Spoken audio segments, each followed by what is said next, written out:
आयुर्वेदामध्ये मध हा पोषक तत्वांचा खजिना आहे. तो खाण्याचा चविष्ट असल्याने आरोग्यासाठी फायदेशीर मानला जातो.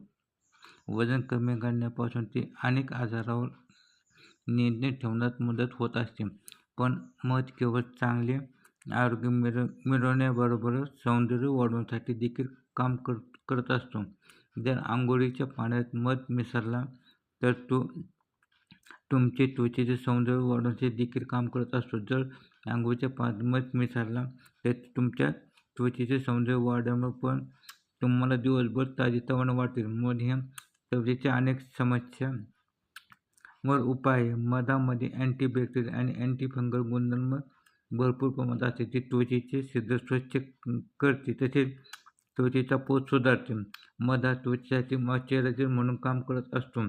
अशा परिस्थितीत जर हे योग्यरित्या वापरले तर त्वचा सुंदर आणि निरोगी होईल.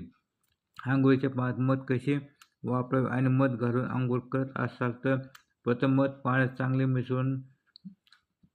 मिसळा. जर मध चांगला मिसळला गेला नाही तर तो बादलीत स्थिर होऊ शकतो.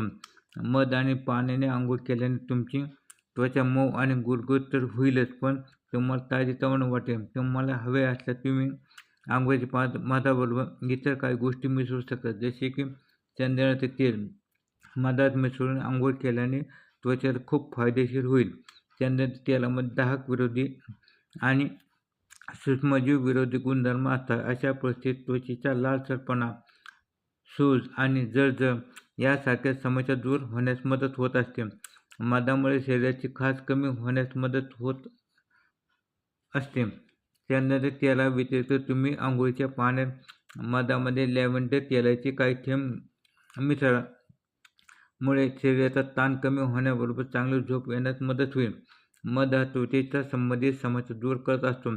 कोमट पाण्यात मध घालून अंघोळ केल्यास त्वचेचा कोरडेपणा दूर होईल आणि मधामध्ये असलेले ब्लिचिंग गुणधर्म तुमच्या त्वचेला आश्चर्यकारक चमक देईल. वाढत्या वयाची समस्या कमी करण्यासाठी तुम्ही दुधात मध घालून अंघोळ केल्याने वाढत्या वयाच्या समस्या जसे की फिंकस, सुरकुते इत्यादी कमी होण्यास मदत होईल. अशा प्रकारे अंघोळ केल्याने तुम्ही खूप तरुण आणि सुंदर दिसाल.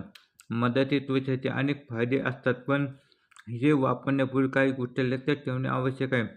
मधाने अंघोळ केल्यानंतर त्वचा खूप चिकट होते. अशा परिस्थितीत तुम्ही ती पाण्याने स्वच्छ करा. जर तुमची त्वचा संवेदनशील असेल किंवा तुम्हाला ॲलर्जी समस्या असेल तर मधाचा वापर फक्त तुम्ही पॅच टेस्ट करण्यासाठी करावा. नंतर त्याचा उपयोग